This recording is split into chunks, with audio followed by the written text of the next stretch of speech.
Hello there, everyone. So I'm going to do something a bit different today. I'm going to be working with some oracle cards to have a look at key dates in September that the 9 have alerted me to regarding certain energies. So first of all, I'd like to say if you hear some noise, I've got the window open and a fan on because it's really, really hot here in the United Kingdom. Finally, we have summer. We didn't really have much summer in August or in July. We had some hot weeks in June, and we now have a lovely heat wave going on. Now we're in September. So the window's open, the fan's on, and you might hear that. But unfortunately, I'm not going to be able to do a video in my little office without the fan on and the window open because it's just too hot. So I'm looking at September as it appears to be quite a pivotal month, let's say. And I have some information about certain key dates that I'm going to look at. And I'm going to draw the cards in real time. Sometimes I draw cards before I make a video, but this time I'm going to draw the cards in real time. So we'll see what comes up. So the cards I'm using are... Let's see if you can see that. So these are the Lemurian Starchild Oracle Deck, pocket-sized deck. I met Lemurian Starchild when I was in Glastonbury in August with the Portal to Ascension Glastonbury conference. They were speakers. And they had an exhibition next door. So I went to their exhibition. I bought their Oracle deck. I just want to say that I do have an affiliate link to purchase this deck. And the affiliate link will be left in the comment area. I want to just tell you something a little bit about that. I've been asked to do affiliate links since I got online. So we're looking at sort of 15 years since I got online. I've been asked to do many, many affiliate links. And I've said no to all of them. Because I don't believe in marketing products and trying to sell things. So I've never done it. It's always just it just hasn't felt right to me.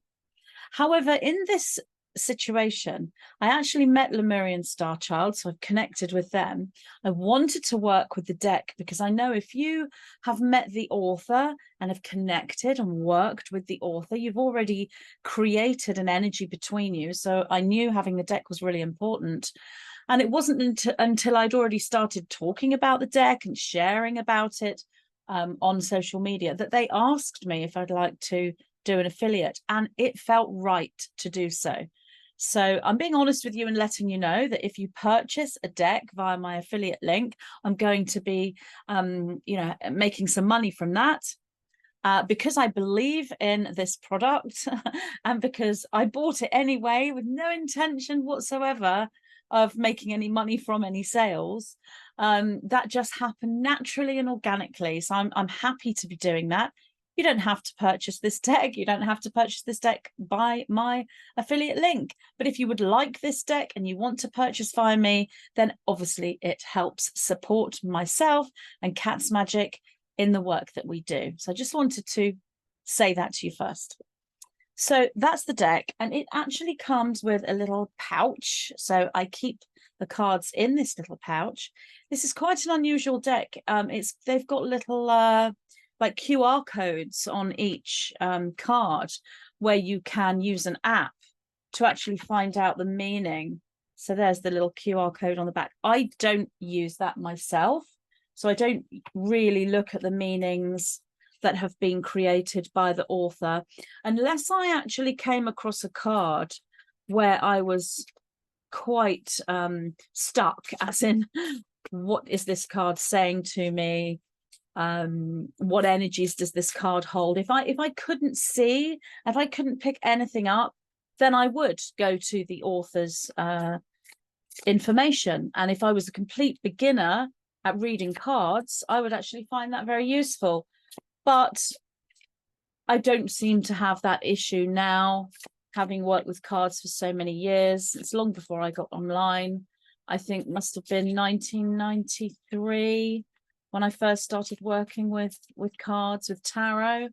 And then I started to work with Oracle cards maybe a few years after that. I worked with tarot at first. It's not the way I usually work. I directly work with the 9, look at what they show me, remote viewing, Merkaba meditation, astral projection, reading energy. I don't need a card, but the card acts as a focus for that.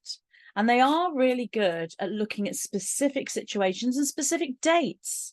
So I'm going to tell you what the 9 have said to me about these dates in September, and then take a card, and maybe more than one card, in response to questions coming up from that date that they've given me. Okay, so the first date they've given me is September the 8th. And they said to me, this is a mixed day of both joy and sadness, bringing initiation and spiritual activation the following day on the 9th. So I have to be honest, I'm not sure if the mixed day of joy and sadness is personal to me, as I do have a family member who is unwell, and there is sadness in my family and worry in my family because of a family member being unwell. Thank you to everyone over on my Telegram group that is sending my family member healing. Highly appreciate it. If you'd like to join in and send healing to my family member, if you go to my Telegram channel, I've written a little post and request for healing. I won't go into that here. So is this global sadness on September the 8th, or was this personal to me? If it's personal to me, I won't go into it. But my question for the first card is, and I'm going to pull 2 cards, one for joy. Can the 9 show me through the foundation of the card, what is the joy? Can they give me some clue as to what that joy is for September the 8th? And what is the sadness? And hopefully I can glean from that card whether this is personal to myself or global. We'll then look at the 9th after that. So I'm going to pick 2 cards. I'm going to cut the pack 3 times. And then I'm going to, and I always just go intuitively with which card to pick. I'm going to choose the 4th card for joy. So there's the 4th card. Okay, and for the sadness and working out whether this is personal to me or global, I'm going to shuffle the pack again. I kind of follow intuition. I listen to what the 9 are telling me. Sometimes they'll tell me to stop shuffling, cut the pack, or whether that's my own intuition, my own inner voice, the 9. And that's what I'm working with. So I'm cutting the pack again 3 times, which is what I usually do. And again, I'm taking the 4th card. Okay, 1, 2, 3. So that's for joy. And I'm happy to do this in real time, because then you can see for yourself what comes up. Okay, so this is the joy and sadness. So that's the way around. So the first card is joy. Didn't want to get those muddled up. This is joy collectively, because I'm sure the joy is collective. It's the sadness I'm not sure about. Collective joy on September the 8th. Right, so the card is light language. That's the card.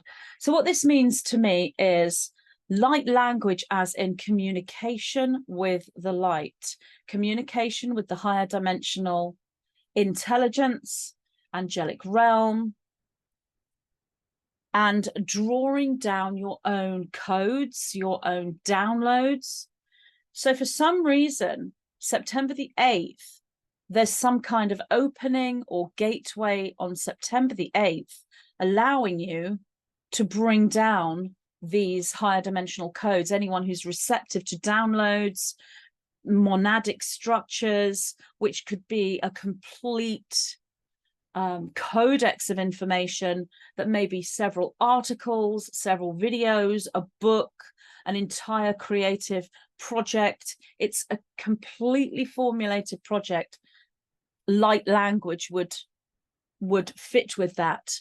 And then of course you have individuals who do work with light language as in sound, through the voice, through chanting, music, all sorts. That can actually manifest through art as well as in visual. So joy, because there's some kind of gateway open on the 8th. I'm not going to go too deeply into what that is, but it's some kind of energetic opening on the 8th of September. It's interesting because the 8th of September is my father's birthday. My father has passed over, and it's his birthday on the 8th of September. So it's always a meaningful day for me. And when an individual passes over and transitions, they can cycle back round within that same solar cycle that they existed within in the 3rd dimension. This is a 4th dimensional cycle. That's not where they will be 5th dimensionally and above, but 4th dimensionally, there is an aspect of the self that remains within that cycle, and they can come around on their solar return.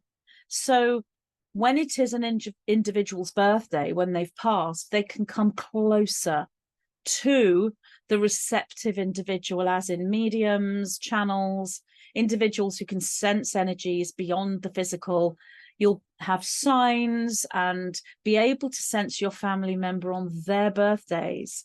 So the 8th of September, interestingly, is my father's birthday, and I have felt him around me. He was very, very close to the family member who is unwell, so that I know it's very coincidental that this family member is unwell around the time of my father's birthday, because I know that he would be with that family member.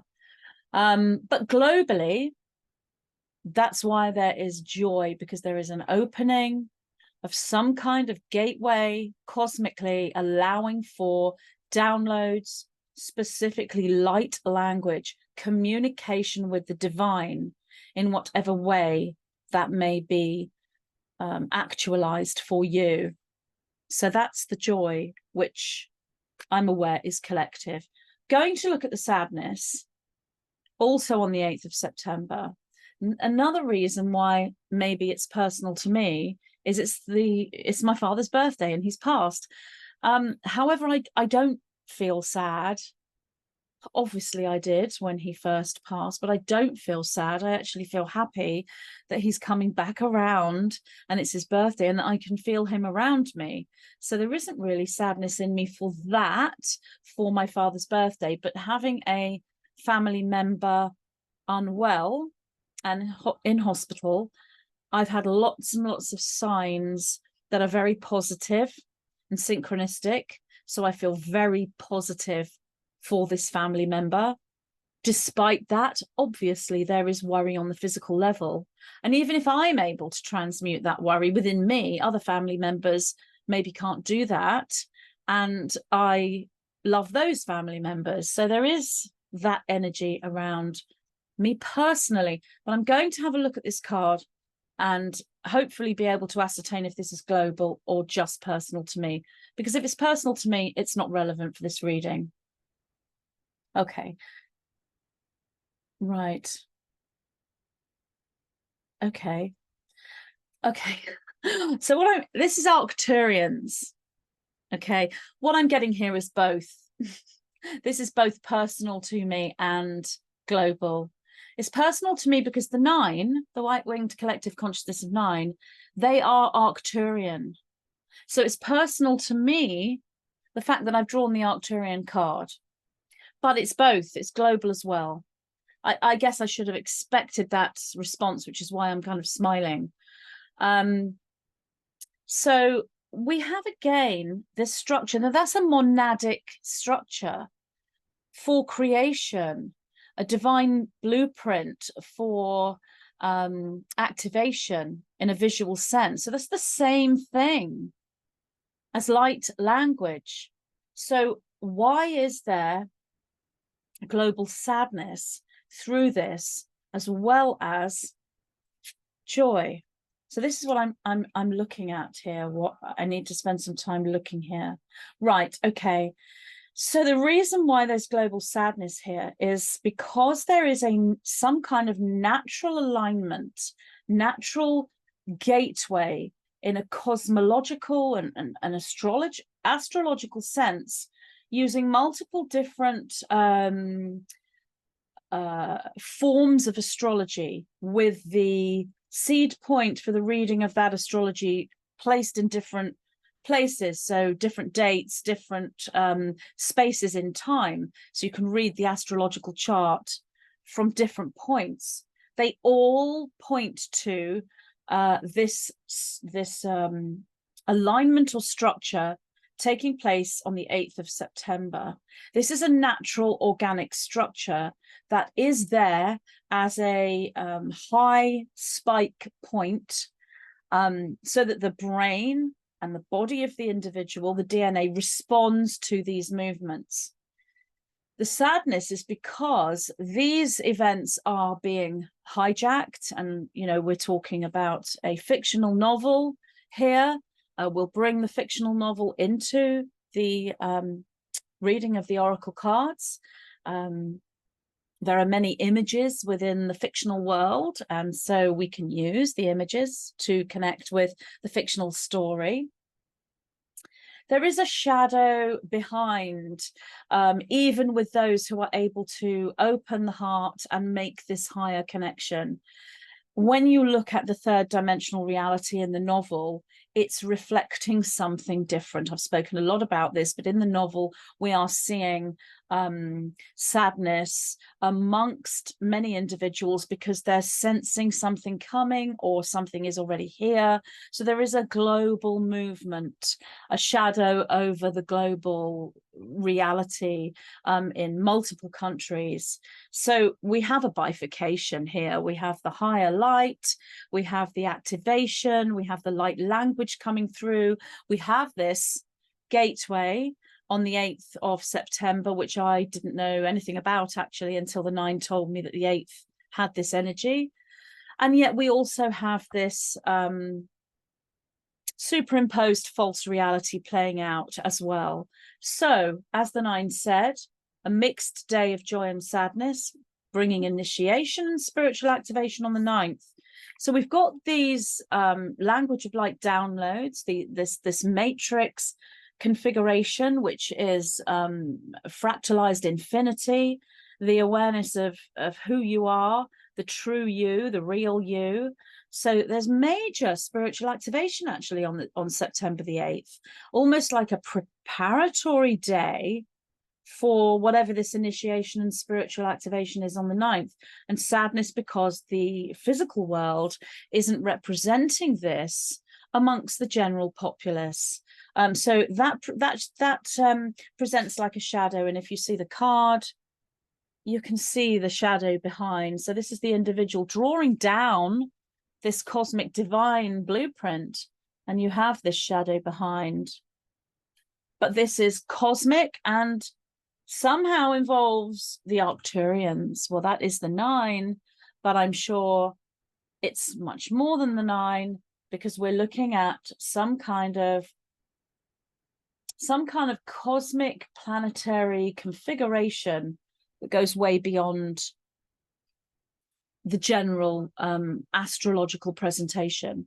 There's something more fractal and dynamic and quantum going on September the 8th. Right, so I'm putting these back into the pack because I don't want to not include them in the next draw. So we're going to look, what is the initiation and spiritual activation taking place on the 9th of September? So I'll shuffle slightly more. What is the initiation and spiritual activation taking place on the 9th of September? I'll see what I can get from one card. Interestingly, I'm being told to draw the 4th card again. That doesn't usually happen. I get told the 1st or the 3rd, or very often the 9th. So I'm being told again to draw the 4th card. So we're looking at a square. We're looking at the power of 4. We're looking at the tetragrammaton, which may well be linked to this structure. Now, I know the tetragrammaton, and I haven't moved into a full analysis of this. This information came through in my book, The Transmission from the 9, in the book Divine Architecture. No, sorry, it was Infinite Helix and the Emerald Flame, where they talked about the tetragrammaton. And I know this to be some kind of galactic or cosmic structure, geometric structure coming into our reality that can be seen partially by those who are able to look at the movements within space, the 3D space. You can't see much of this, so it won't be interpreted correctly. But the tetragrammaton is the geometry of it. Now, I've seen this structure for September 8th. Are we coming close to what I call the singularity? I felt back around the time of the solstice that we were coming much closer to the singularity than I expected, and that there was an acceleration of timelines and that we were moving faster. And the perception of that will be for the awake and aware individuals who are receptive to that, as in Stargate Ascension. Let's have a look. What is this, the initiation and the spiritual activation taking place on September the 9th?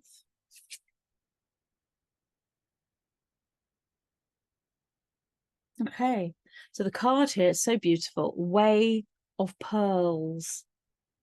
The card is Way of Pearls. So, wow.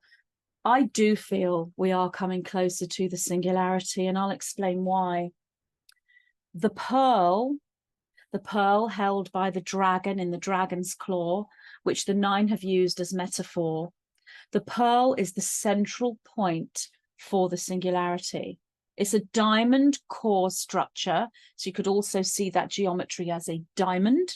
But another powerful metaphor for the core of that structure is the pearl, because of the pearlescent light, which is plasma, which is emanated from the singularity. So you've got here the mermaid moving under the sea in the waters. The mermaid is metaphoric for the Merkaba, the grand Merkaba. You then have the dolphins swimming around, which are 6th dimensional beings. And as far as I am aware, they are the only 6th dimensional beings in matter in this physical timeline, in this universe. We're 3rd dimensional beings as humans with the ability to access multidimensionality, but dolphins are actually 6th dimensional physical beings. Their structure is different, their physiology is different, they hold multidimensionality within their bodies. And so the dolphin emanates that, and anyone sensitive will know this about the dolphin. They'll be able to feel this about the dolphin. They will have been called by the dolphin, and they may well use the dolphin energy in their healing work and in their spiritual work. So we have the mermaid, the presentation of the divine feminine, and the Merkaba, the great grand Merkaba, which is a cosmic Merkaba, which is being activated, which is the higher dimensional 6th and 7th dimensional broadcast coming from the awakened and aware individuals. So the starseeds that are working with higher multidimensionality are broadcasting a 6th and 7th dimensional signal within their consciousness collectively. This is also known as the Divine Princess Aurora. That's the 5th dimensional aspect. Beyond the form of the Divine Princess, you have the geometry into 6th and 7th dimensions, which is the great grand Merkaba. The mermaid is the representation of that. Mer for mermaid, Mer for Merkaba means the same thing. She's wearing a headdress of pearls here, so you have multiple pearls.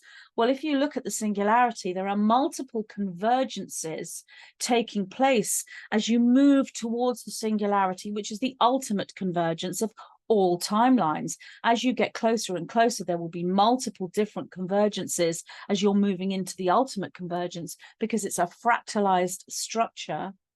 And then you have the water, which is higher dimensional fabric. So that's bringing in the cosmos, that's bringing in the higher dimensional aspect of space, which is antimatter. And then in her hands, It looks as though she's holding the pearl there. And there's also the pearl here in the cosmos. Two-way of pearls. Sorry, 2 is the number 2. I'm not working with the numbers of the card. Way of pearls. So there's 3 pearls. Well, 3 representations of pearls. 1 pearl there. She's holding that in her hands. 1 pearl in the space in the cosmos, and then the pearl headdress that she's wearing.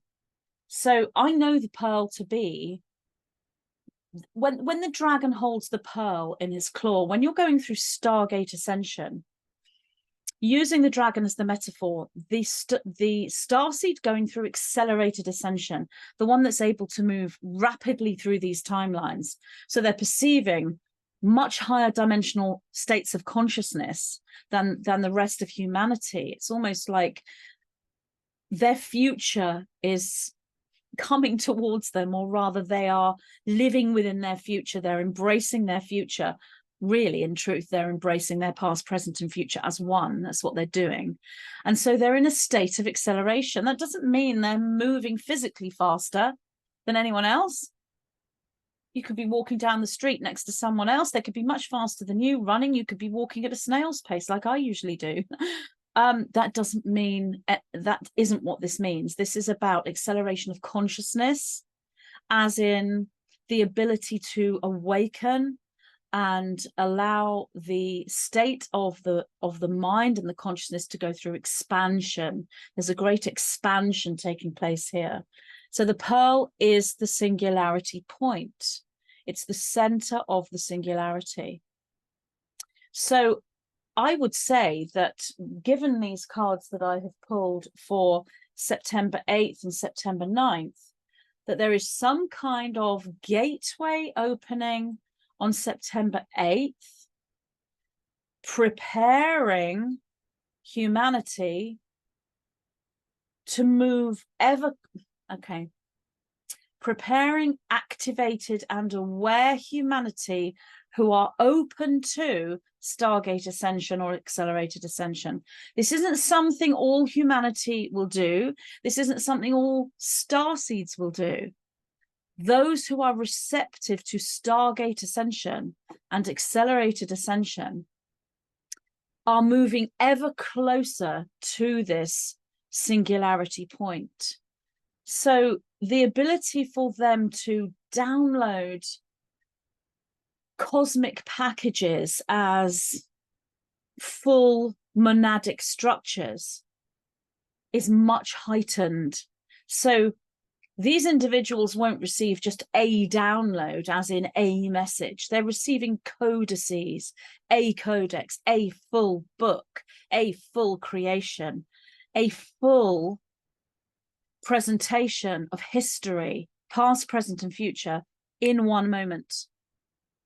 That's the singularity for them, for their experience. These cards, mixed with what the 9 have said about September the 8th and September the 9th, are showing me that these 2 days, for some reason, there is some kind of galactic and astrological alignment, making the 8th and the 9th of September specific to those going through Stargate Ascension, those in 0 point, standing in non-judgment of their experience, living through their experiential reality as the observer, open-hearted, experiencing bliss-charged love. These individuals are going through some kind of Stargate Ascension moment where they raise up into the presentation of the singularity. They'll start to see, know, and experience all realities simultaneously. It's like a omnipresent point. They're still living out in linear time. They will be unable to hold full omnipresence in their processing of mind, because that's linear, but they will be able to hold the energy of omnipresence fully in their fields. September 8th as a precursor. So September the 9th, 2023, they will be able to hold omnipresence within their fields. What that looks like to each individual may be different, but there is some kind of energy allowing them to experience Stargate ascension. The metaphor to that, brought forward in my book, The Infinite Helix and the Emerald Flame, was that the Dragon Rider, which is the Starseed going through Stargate ascension, is sitting atop the dragon. I'm just checking that this is still recording. Yes, sitting atop the dragon. The dragon breathes the dragon's breath, which is the morphogenetic field material, creating the ring of fire, which is the Stargate. And then the Starseed moves through that ring of fire. It's a singularity point that they've created themselves. When the dragon holds the pearl in his claw, the dragon is taking you through not just a Stargate that will allow you to go to whichever coordinates you choose, as in where do you want to go in the field to experience reality. The pearl in the dragon's claw is taking you to the singularity point, which is the moment of omnipresence specific for this timeline. So you will be able to begin to see the history through multiple epochs as to what's brought us to this point. And then the future, as in where are we going? You'll be able to see the linear play out in a quantum stream in multiple different ways. Not all starseeds will experience this. I would imagine that all starseeds will experience this at some point because the singularity is always there and they are aligning with it all the time.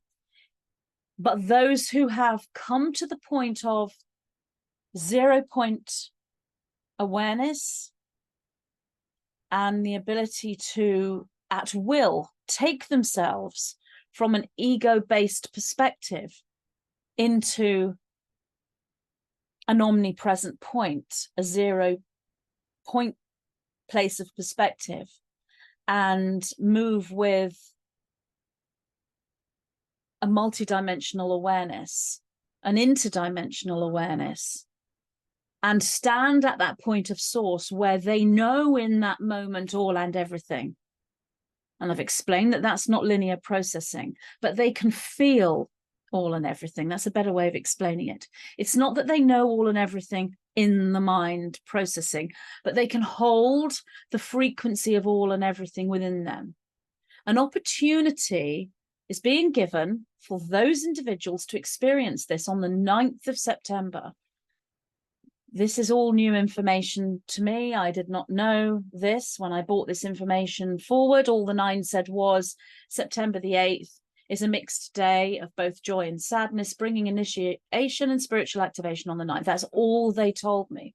This information has come forward while I'm working with this deck. This deck is really powerful for me. I believe it to be powerful for everyone, actually.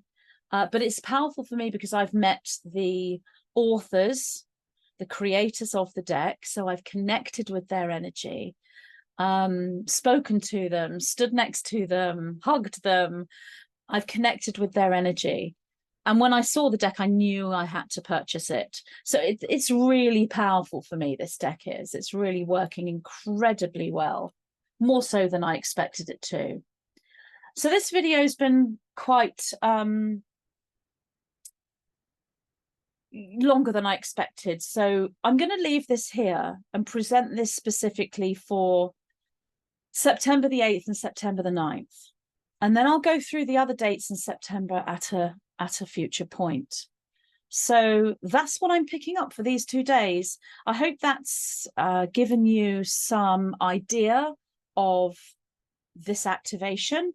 And maybe if you go and research a different kind of presentation or information, for example, astrology, is there anything going on September the 8th or September the 9th?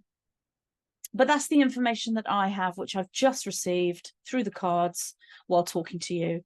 So I hope that you've been able to bear witness to that, and that's been received by you and taken into your mind as to what that could mean for you and what kind of activation that it is for you and for everyone. So thank you for listening. I'll be back again soon. Bye.